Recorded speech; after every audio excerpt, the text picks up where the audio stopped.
पांडुरंगा करू प्रथम नमन, दुसरे चरण संतांच्या त्यांच्या कृपादाने कथेचा विस्तारू. बाबाजी सद्गुरु दास तुका, मुकम करोति वाचालम पंगुम लंघयते गिरिम, यत्कृपातमं वन्दे परमानन्दं माधवम्. अलङ्कापुरी रम्यसिंहासनस्थं पदाम्भोज तेजस्पृदिक्प्रदेशं, विदिन्द्रादिदेवे सदा स्तूयमानं, समाधिस्थमूर्तिं भजे ज्ञानदेवम्. ओम नमो ज्ञानेश्वराय, ओम नमो ज्ञानेश्वराय, ओम नमो ज्ञानेश्वराय, ओम नमो ज्ञानेश्वराय, ओम नमो ज्ञानेश्वराय, ओम नमो ज्ञानेश्वराय, ओम नमो ज्ञानेश्वराय, नमो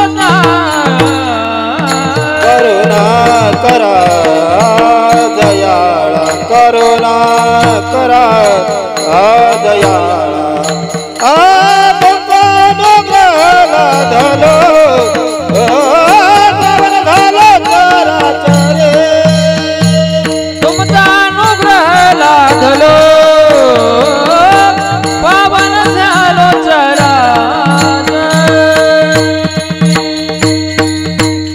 ओम नमो ज्ञानेश्वरा, करुणा करा दयाळा, तुमचा अनुग्रह लादलो पावन झालो चराचरी.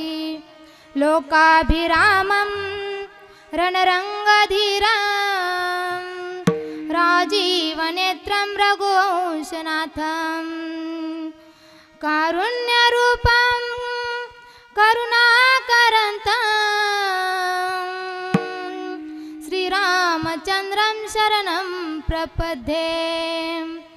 श्रीराम जय जय राम, श्रीराम जय जय राम, श्रीराम जय जय राम, श्रीराम जय जय राम.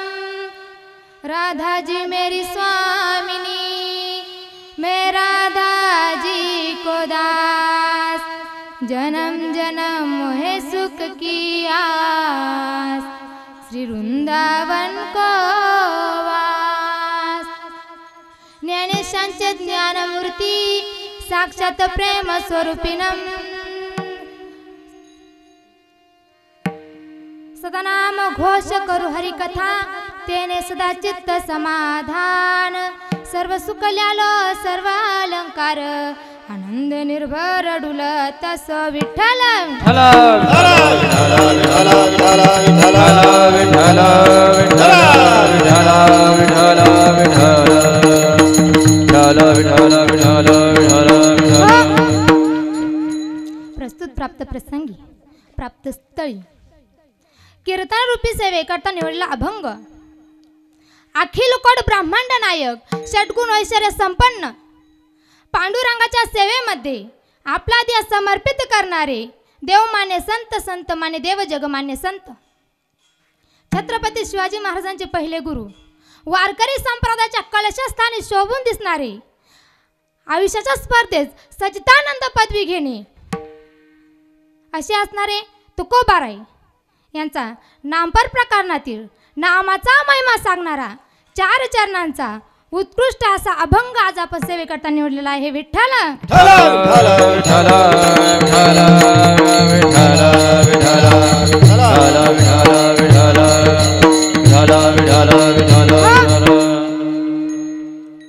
बोलण्यापूर्वी अल्पसा पर्याय द्यायचा तो असा. सालाबाद प्रमाणे चालत राहिला अखंड हरिनाम सप्ताह ज्यांनी मला सेवा दिली, सूर्यभान काका असतील, काका तुमचे खूप मनापासून आभार. तसंच 1982 बरोबर 1982 सालापासून हा सप्ताह चालत आलेला आहे.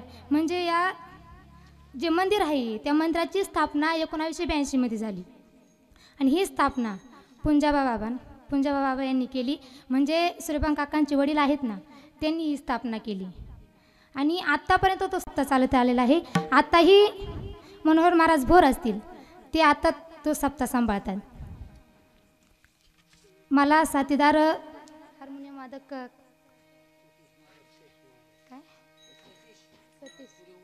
सतीश महाराज सूर्यवंशी त्यांचे खूप मनापासून आभार. ज्यांची पकवाजावर थाप पडताच अख्खा महाराष्ट्र कराडतो असे असणारे माणिक महाराज भांगरे असेल त्यांचेही खूप मनापासून आभार. कैलास महाराज नंदू महाराज असतील तुमचेही खूप मनापासून आभार. संदीप महाराज डुबे असतील त्यांचेही खूप मनापासून आभार. तसंच सर्व टाळकरी असेल, विनेकरी बाबा असेल, चोपदार बाबा असेल, बाबा तुमचेही खूप मनापासून आभार. ज्यांची माईक सिस्टीम आहे सतीश महाराज कोल्हे तुमचेही खूप मनापासून आभार. ज्यांचा यूट्यूब चॅनेल आहे संतनगरी यूट्यूब चॅनेल, त्याच्यावर माझे बरेच कीर्तन आहेत, शांताराम महाराज कोल्हे त्यांचेही खूप मनापासून आभार. सर्वांचे आभार मानते, सर्व श्रोते मंडळाचे आभार मानते. जे कीर्तनात बसले त्यांचेही आभार, जे घरी बसलेत त्यांचेही आभार, जे घरी बसून कीर्तन ऐकतात त्यांचेही आभार, आणि ज्यांनी जेवण करून आता झोपायची तयारी झाली त्यांचेही आभार. विठ्ठल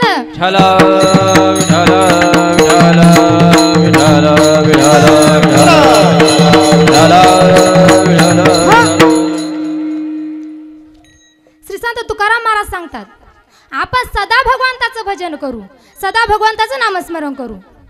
आपण जर सतत भगवंताचं नामस्मरण केलं तर आपल्या चित्ताला सुख समाधान प्राप्त होईल. सदा नाम घोष करू हरी कथा, तेने सदा चित्त समाधान. आम्ही सदा भगवंताचं भजन केलंय आणि आता आम्ही आनंदाने निर्भयपणे डुलतोय. सर्व सुख कल्यालो सर्व अलंकार, आनंदे निर्भर डुलत असो. या नामस्मरणामध्ये आम्ही एवढं दंग झालो आहोत, एवढं दंग झालो आहोत. आमची ही देही अवस्था असून आमची विदेही अवस्था झाली आहे. असो ऐसा कोठे आठवची नाही, देहीचं विदेही भोगू दशा. ज्याप्रमाणे एखादी गोष्ट आगेमध्ये टाकली ती अग्निरूप होते, अग्निप्रमाणे होते, तसंच जगद्गुरु तुकोबाराय सांगतात, आम्ही अग्निरूप झालो आहोत, अग्निप्रमाणे झालो आहोत. आम्हाला पापही लागत नाही आणि पुण्यही लागत नाही. ह्या झाल्या अभंगाच्या ठळक ठळक बातम्या. आता आपल्याला हवामानाकडे वळायचं आहे. हा झाला अभंगाचा सरळ सरळ अर्थ. आता आपल्याला भावार्थाकडे वळायचं आहे. विठ्ठल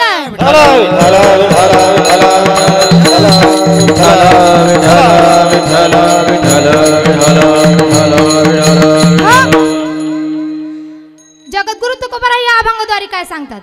सदानाम घोष करू हरी कथा, तेने सदा चित्त समाधान. जगद्गुरु तुकोबाराय असं म्हणतात का तुम्हाला?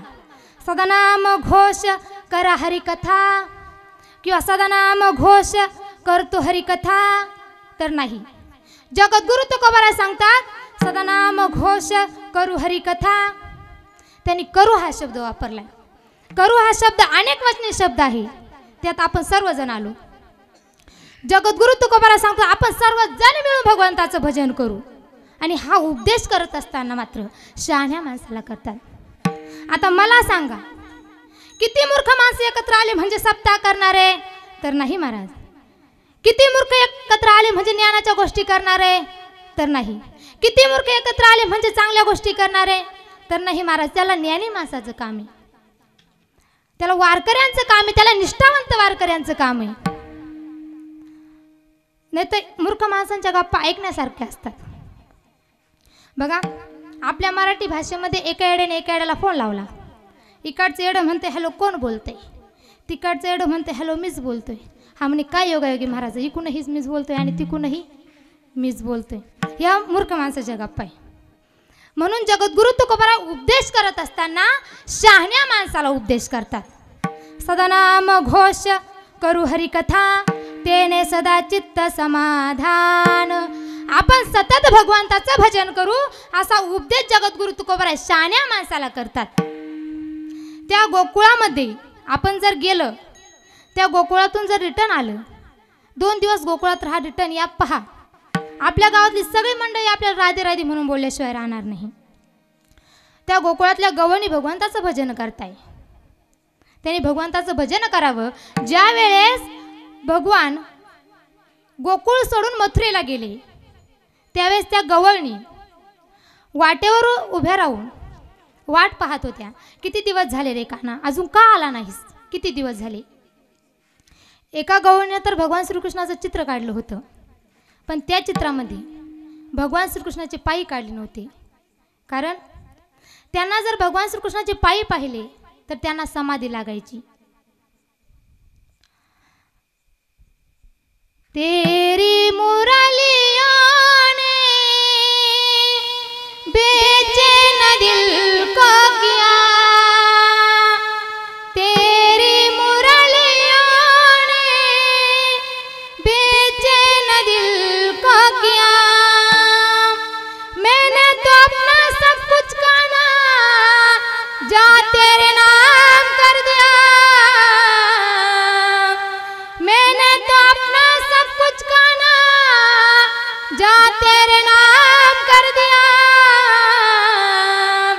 तेरी मुरलियों ने बेचैन दिल को किया, तेरी मुरलियों ने बेचैन दिल को किया. म्हणून जगद्गुरु तुकोबाराय उपदेश करत असताना शहाण्या माणसाला करतात, मूर्ख माणसाला नाही.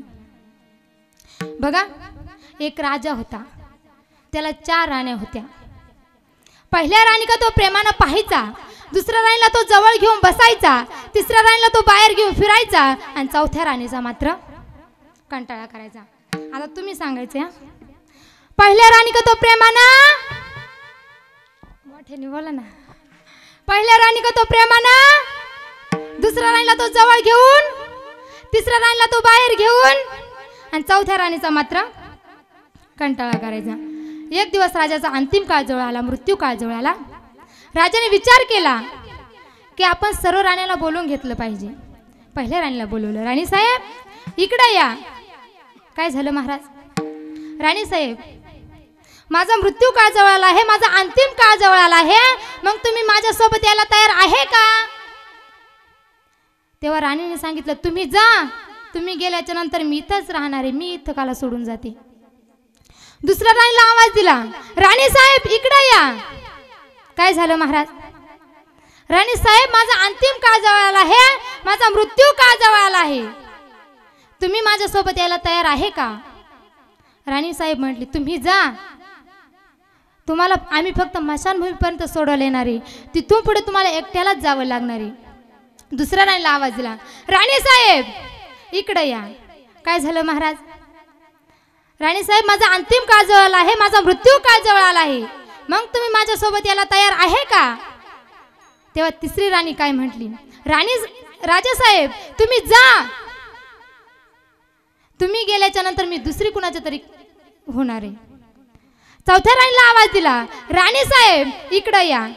ज्या राणीचा कंटाळा करायचा त्याच राणीला आवाज दिला आणि सांगितलं, राणी साहेब मी एवढा तुमचा राग केला, तुमच्या तोंडाकडे हे कधी पाहिलं नाही, तरी आज तुमच्याकडे मी काहीतरी मागतोय, कोणत्या तोंडावर मागावं? राणी साहेब, माझा अंतिम काळ जवळ आला आहे, माझा मृत्यू काळ जवळ आला आहे, मग तुम्ही माझ्यासोबत यायला तयार आहे का? तेव्हा ती चौथी राणी म्हटली,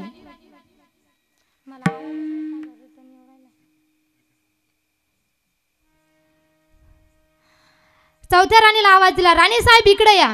काय झालं महाराज? माझा अंतिम काळ जवळ आला आहे, माझा मृत्यू काळ जवळ आला आहे, मग तुम्ही माझ्यासोबत यायला तयार आहे का? तेव्हा चौथी राणी म्हटली, महाराज तुम्ही स्वर्गातच काय, तुम्ही नरकात जरी म्हटले ना नरकात, तरी मी तुझ्यासोबत यायला तयार आहे. आता हे राजा कोण होता तुम्हाला माहिती का? कोण होता? हे राजा तुम्ही आम्ही. आता तुम्ही आम्ही म्हटल्यावर तुम्हाला प्रश्न पडला असेल नाही का, की तुम्ही आम्ही कसं काय? आपली पहिली राणी म्हणजे आपलं शरीर, त्या शरीराला विचारा, अरे बाबा माझा अंतिम काळ जवळ आला आहे, माझा मृत्यू काळ जवळ आला आहे, मग तुम्ही माझ्यासोबत यायला तयार आहे का? तेव्हा ते शरीर सांगतं, तू जा, तू गेल्याच्या नंतर मी इथंच राहणार आहे. आपल्या शरीरामधून आत्मा निघून जातो, शरीर मात्र इथंच राहतं. आपली दुसरी राणी म्हणजे आपला समाज, आपले पाहुणे रावळे, आपले नातेवाईक. अरे त्या समाजाला विचारा, अरे बाबा माझा अंतिम काळ जवळ आला आहे, माझा मृत्यू काळ जवळ आला आहे, मग तुम्ही माझ्यासोबत यायला तयार आहे का? तेव्हा तो समाज सांगतो, अरे बाबा तुला आम्ही फक्त मशानभूमीपर्यंत सोडवले येणार आहे, तिथून पुढं तुला एकट्यालाच जावं लागणार आहे, तिथून पुढं आम्ही येत नसतो. आपली तिसरी राणी म्हणजे आपला पैसा, आपला धन दौलत बंगला गाड्या सर्व काही. अरे त्या धनाला विचारा, त्या पैशाला विचारा, माझा अंतिम काळ जवळ आला आहे, माझा मृत्यू काळ जवळ आला आहे, मग तुम्ही माझ्यासोबत यायला तयार आहे का? तेव्हा तो पैसा सांगतो, अरे बाबा तू जा, तू गेल्याच्या नंतर मी दुसऱ्या कुणाच्या तरी खिशात जाणार आहे. आपली चौथी राणी आपलं सत्कर्म, आपला धर्म, आपला परमार्थ.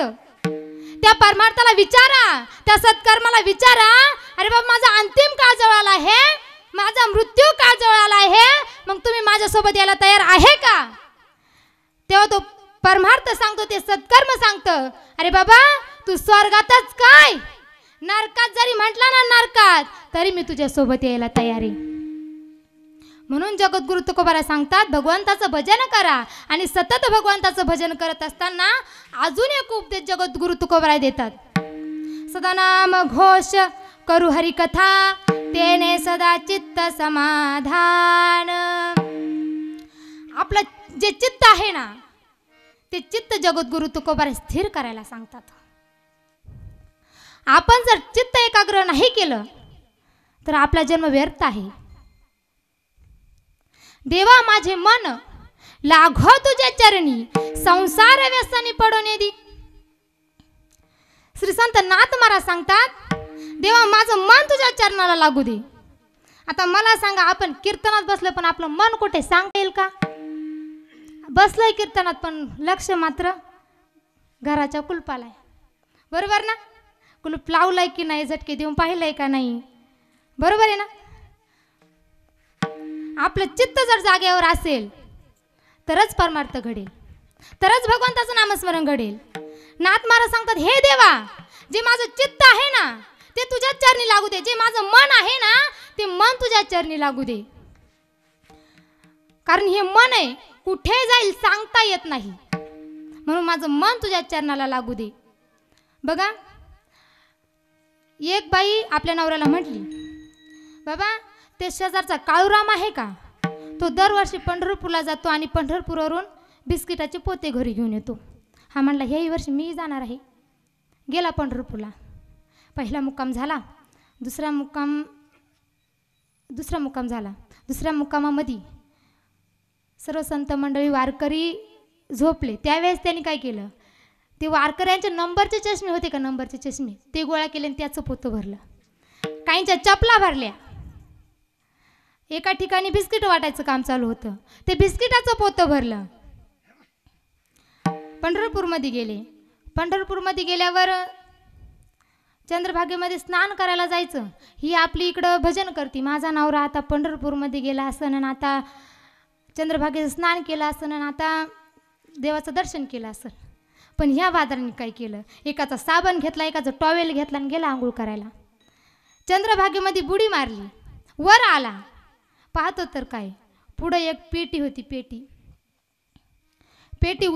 पेटी घेतली, घरी गेला. चंद्रभागेचं स्नानही राहिलं, देवाचं दर्शनही राहिलं. आला घरी, बायकोकडं ते बिस्किटाचं पोतं दिलं. बायको म्हटली, एवढंच आणलं का? नाही, आणलंय ना अजून. चष्म्याचं पोतं दिलं, चपलांचं पोतं दिलं आणि हातात पेटी दिली. त्या बायाच्या क्लिपा मोडून गेल्या पण पेटी काय उचकली नाही. हा मला मी चावी बनवून आणतो. चावी बनवून आणली, कुलूप उघडलं. आता मला सांगा, त्यात काय सोनं निघलं असं का, त्यात काय चांदी निघली असं का, त्यात काय नाणं निघलं असं का? तर नाही, त्यात 2 वाजतारे 2 काहीच्या निघल्या. आता लोक चंद्रभागेमध्ये स्नोन नानकाला सोडतील. 2 काहीच्या आणि 2 वाजतारे निघले. म्हणून जगद्गुरु तुकोबारा सांगतात, चित्त ना आपल्या भगवंताच्या पायावर स्थिर करा. आपलं जे मन आहे ना ते मन भगवंताच्या पायावर स्थिर करा, भगवंताच्या नामस्मरणामध्ये स्थिर करा. त्रिवेणी संगमी नाना तीर्थ भ्रमी, चित्त नाही नामी तरी ते व्यर्थ. तुम्ही त्रिवेणी संगमाला जा अथवा नाना तीर्थ भ्रमण करा, पण आपलं चित्त जर जागेवर नसेल ना तर आपला जन्म व्यर्थ आहे बाबा. म्हणून आपलं चित्त एकाग्र केलं पाहिजे. आपण जर चित्त एकाग्र केलं तरच आपल्याला भगवंताचं नामस्मरण घडेल. म्हणून जगद्गुरु तुकोबाराय सांगता सदा नाम घोष करू हरिकथा तेने सदा चित्त समाधान. आपण जर सतत भगवंताचं भजन केलं, आपण जर आपलं चित्त भगवंताच्या नामस्मरणामध्ये स्थिर केलं तर आपल्याला सुख समाधान प्राप्त होईल. अभंगाचं प्रथम चरण. सदा नाम घोष करू हरी कथा सदा नाम घोष करू हरी कथा घोष करो हरि कथा सदा नाम घोष करो हरि कथा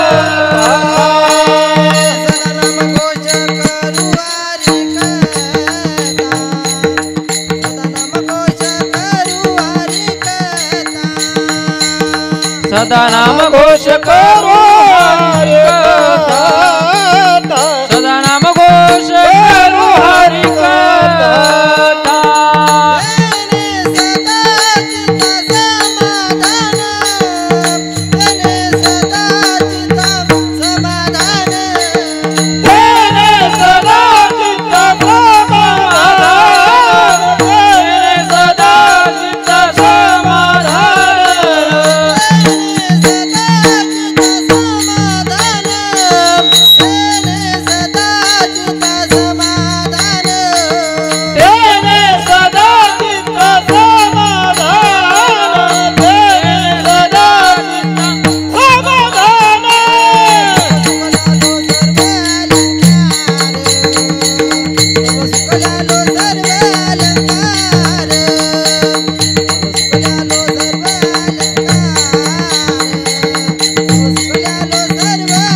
सर्व सुख ल्यालो सर्व अलंकार सर्व सुख ल्यालो सर्व अलंकार सर्व सुख ल्यालो सर्व अलंकार सर्व सुख ल्यालो सर्व अलंकार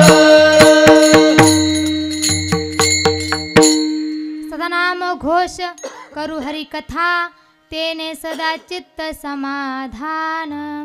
जगद्गुरु तुकोबाराय सांगतात आपण जर सतत भगवंताचं भजन केलं तर आपल्या चित्ताला स्थिरता प्राप्त होईल, सुख समाधान प्राप्त होईल.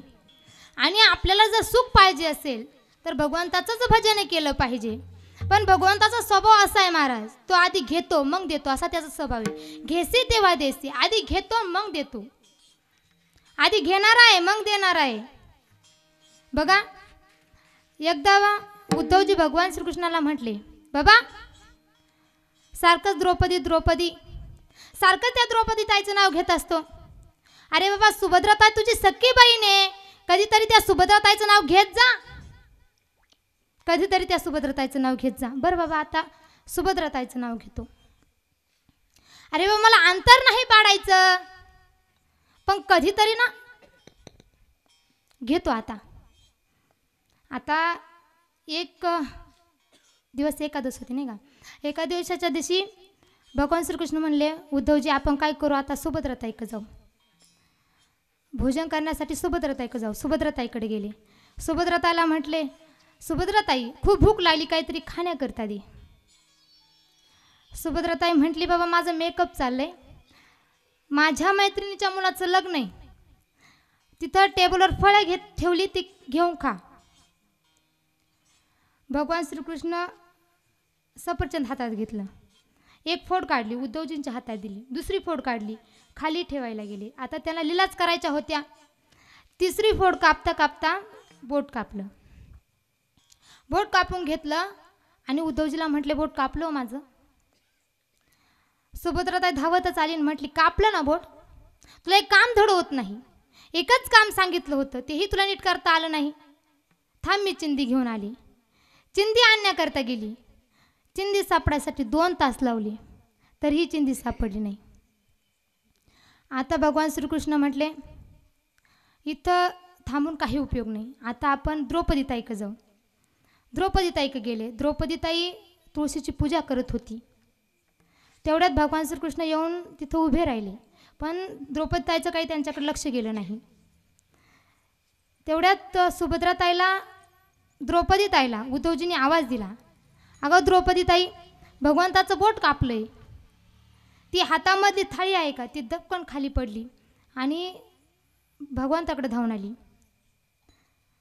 तेव्हा उद्धवजी म्हटले, अगं सुभद्राताईने एवढा टाईम लावला, तू जा पळत जा चिंदी घेऊन ये. थांबा, मला चिंदी आणायची गरज नाही. आपल्या डोक्यावरचा पदर खाली घेतला आणि पदराकडून साडी फाडली आणि भगवंताच्या बोटाला गुंडाळली. त्यावेळेस उद्धवजी म्हणतात, अगं सौभाग्यवती स्त्री डोक्यावरचा पदर खाली घ्यायचा नसतो. कोणाचं डोक्यावर पदर आहे? आता सांगितलं तरी घ्या लवकर. त्याने आपल्या कुंकवाला धोका असतो. डोक्यावरचा पदर खाली घ्यायचा नसतो, पदराकडून साडी फाडायची नसती. त्यांनी आपल्या कुंकवाला धोका असतो, धोका. त्या द्रौपदीताई काय म्हटली, उद्धवजी ऐका, ज्याच्यासाठी मी साडी फाडली ना त्याच्या हातात आहे. माझ्या पतीला किती दिवस सुरक्षित ठेवायचं ते त्याच्या हातात आहे. ऐका, जर भगवंताच्या जर कामाला येणार असेल ना, आमच्या नसा काढून त्याच्या बोटाला गुंडाळू. भगवान यदि काम आवे आपके, भगवान यदि काम आवे आपके तो काढ दू न सको. भगवान यदि काम आवे आपके तो काढ दू न सको. ये तो रेशम के धागे है वो भी साधारण वस्त्र. ये तो रेशम के धागे है वो भी साधारण वस्त्र. ना दुल्हन के जोड़े है ना दूल्हे के बागे है. ना दुल्हन के जोड़े है ना दूल्हे के बागे है. उद्धवजी, जर भगवंताच्या जर काम येणार असेल ना, आमच्या नसा काढून त्याच्या बोटाला गुंडाळू. जी चिंदी भगवंताला गुंडाळली का त्याच्यामध्ये 999 धागे होते. ती चिंदी द्रौपदीला पुढे किती काम आली. ज्या वेळेस सुभद्राताईला पांडव हरले, जुगारामध्ये पांडव हरले, त्यावेळेस दुर्योधनाने सांगितले, हे दुःशासना ओढ त्या द्रौपदीला भरसभेत. त्यावेळेस द्रौपदीने पितामह भीष्माचार्यांकडे पाहिलं. पितामह भीष्माचार्यांनी ही मान खाली घातली. पाची पांडवांक पाहिलं, त्यांनी खाली मान घातली. तेव्हा तिच्या लक्षात आलं, आता इथं आपलं कोणीच नाही. त्या भगवंताशिवाय आपल्या इथे कोणीच नाही. भगवंताला आवाज दिला, भरी सभा मो द्रौपदी ठारी. भरी सभा मो द्रौपदी ठारी. लाखों लाज हमारी रे. गोवर्धन गिरधारी रे. गोवर्धन गिरधारी रे. गोवर्धन गिरधारी रे. त्या भगवंताला आवाज दिला, कुठे गुंतलासी द्वारकेच्या राया. भगवंत धावत आले. त्यावेळेस द्रौपदीताई म्हटली, बाबा किती उशीर लावला रे. अगं द्रौपदी, तुम्हाला कसा आवाज दिला, कुठे गुंतलासी द्वारकेच्या राया.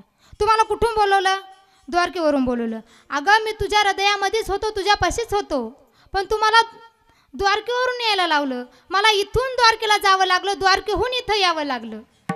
मी तुझ्यामध्येच होतो, पण तुम्हाला द्वारकेवरून आवाज दिला. आणि जेवढ्या चिंदा बोटाला गुंडाळल्या होत्या का, म्हणजे त्या चिंदीमध्ये जेवढे धागे होते का, तेवढ्या साड्या भगवान श्रीकृष्णाने द्रौपदीच्या अंगावर सोडल्या. दुःशासन ओढता ओढता, साडी ओढता ओढता वैतागला, तरी मग हटले ना. शेवटी भगवंताने त्या 999 साड्या संपल्या. मग भगवंताने आपला पितांबर सोडला. तेव्हा पितामह भीष्माचार्य म्हटले, हे दुःशासना, अरे भगवंताचा पितांबर आहे तो, जळून भस्म होशील, साईडला हो. दुःशासन साईडला झाला. म्हणजे बघा, भगवंत आधी देतो, आधी घेतो मग देतो, असा त्याचा स्वभाव आहे. म्हणून जगद्गुरु तुकोबाराज सांगतात, सदा नाम घोष करू हरिकथा, तेने सदा चित्त समाधान. आपण जर आपलं चित्त एकाग्र केलं तर आपल्या चित्ताला सुख समाधान प्राप्त होईल. अभंगाचं द्वितीय चरण. सर्व सुख ल्यालो सर्व अलंकार सर्व सुख ल्यालो सर्व अलंकार सर्व अलंकार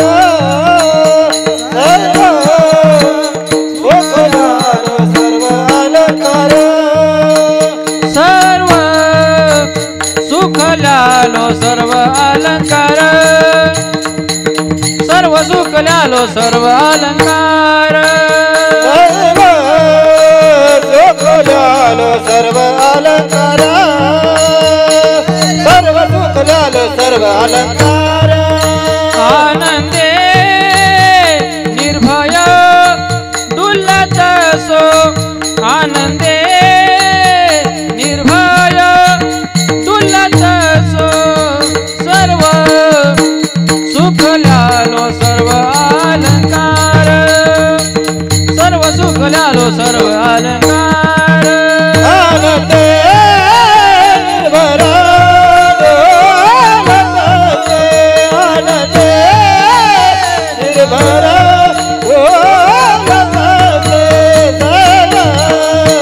सुख ल्यालो सर्व अलंकार सर्व सुख ल्यालो सर्व अलंकार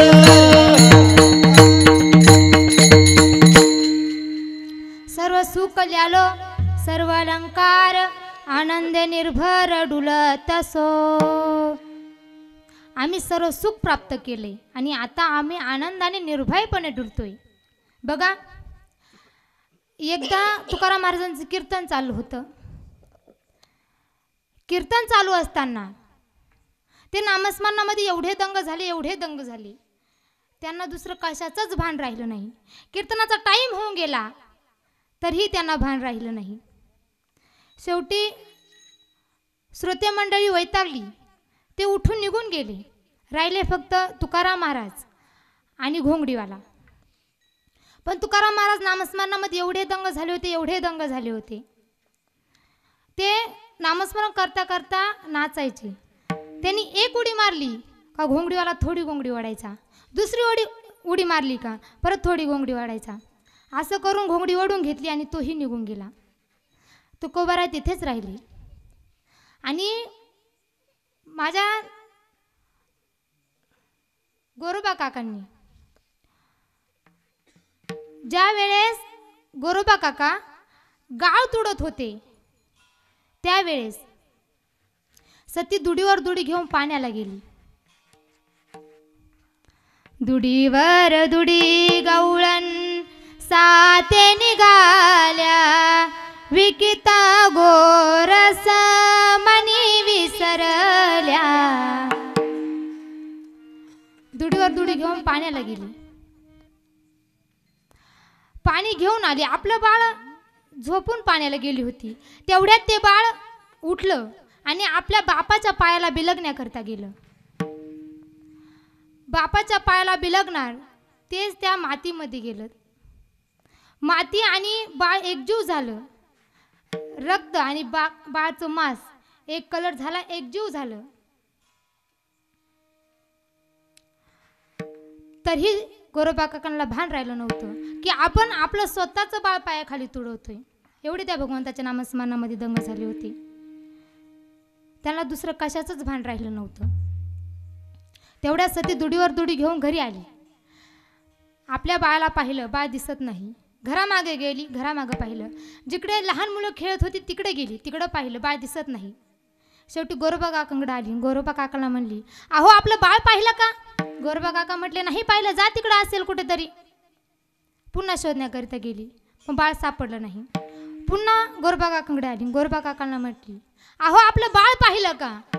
गोरोबा काकांना राग आला. गोरोबा काकांनी आपल्या हातातली चिपळी घेतली, सतीच्या डोक्यावर फेकून मारली. सती खाली कोसळली. कोसळता कोसळता तिचं लक्ष गोरोबा काकांच्या पायाकडे गेलं. मोठ्याने ओरडली. आता कुठं गोरोबा काका ध्यानावर आली. गोरोबा काकांनी आपला पाऊल मातीच्या बाहेर टाकावा, चिखलाच्या बाहेर टाकावा. तेवढ्यात सती म्हटली, माझ्या अंगाला हात लावाल तर विठोबाची आण आहे तुम्हाला. तसंच पाऊल मागं घेतलं आणि सांगितलं, अगं ऐक, इथं आपलं काहीच नाही. देणाराही तोच आहे, घेणाराही तोच आहे. देता देवविता, नेता नेविता, येथे याची सत्ता काय आहे. इथं आपलं काहीच नाही, कारण देणाराही तोच आणि घेणाराही तोच आहे. माझे सर्व संत मंडळी असेल, महाराज तुकाराम महाराज असतील, गोरोबा काका असतील, नाथ महाराज असतील, एकनाथ महाराज असतील, सर्व हे देहावर उदास होते. त्यांना जीवनातली कोणतीच गोष्ट आवडत नाही. ना आवडे जन, ना आवडे धन, ना आवडे माता, ना आवडे पिता. मग काय आवडे. तर निर्वाणी गोविंद असे मागे पुढे, काहीच साकडे पडो नेदी. त्यांना फक्त भगवंत आवडतो. त्यांना जीवनातली कोणतीच गोष्ट आवडत नाही. महाराज हे धन आहे, धन. या धनामाग कळी काळाचा लागे, म्हणून धन आवडू नये. कळी काळाचा लागे म्हणून धन आवडू नये. आता तुम्ही म्हणशाल की धन आवडू नये हे आम्हाला पटलं. धन आवडू नये हे आम्हाला पटलं. माता पिता का आवडू नये, जग का आवडू नये. हे जग बहुप्रकारचं जग आहे महाराज. एकाचा चिवडा खाता, दुसऱ्याच्या गाडीत बसा, तिसऱ्याचा प्रचार करतात, चौथ्याचा चहा पितात आणि पाचव्याला निवडून आणतात. असं हे जग आहे. म्हणून तुकाराम महाराज म्हणतात जग आवडू नये. मग माता पिता का आवडू नये. कैकेयी सारखी माता असेल तर ती माता आवडू नये. कश्यपी सारखे पिता असतील तर ते पिता आवडू नये. म्हणून माझे जगद्गुरु तुकोबाराय या नामस्मरणामध्ये एवढे दंग होत होते, एवढे दंग होत होते. त्यांना जीवनातली कोणतीच गोष्ट आवडत नव्हती भगवंताशिवाय. या देही अवस्थेत असून त्यांची विधेयी अवस्था होत होती. अभंगाचं तिसरं. असो ऐसा कोठे आठवत नाही.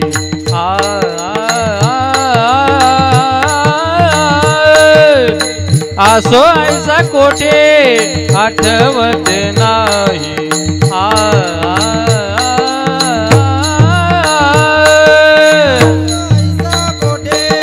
आठवत नाही.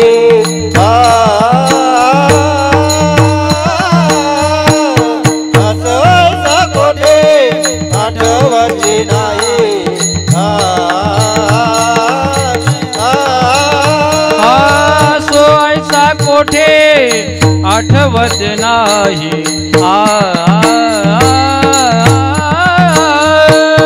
असो ऐसा कोठे आठवत नाही.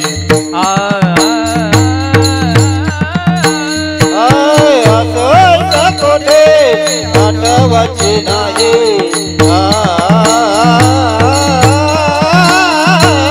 असं कोठे आठवत नाही. देईचा विदेई भोगू दशा. देईचा विदेई भोगू दशा.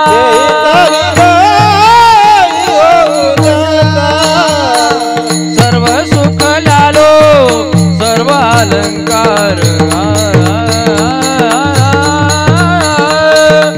सर्व सुख लालो सर्व अलंकार.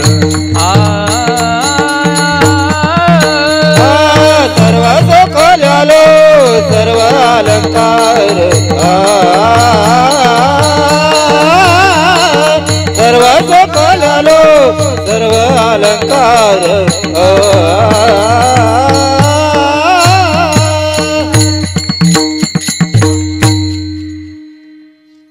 आपल्या सर्वांना भगवंताचं भजन करायचंय.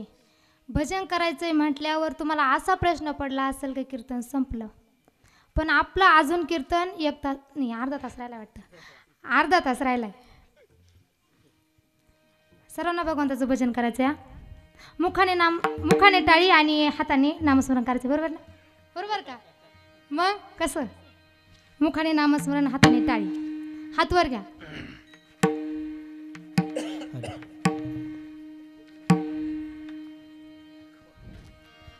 राधे राधे ओ राधे राधे, राधे राधे ओ राधे राधे.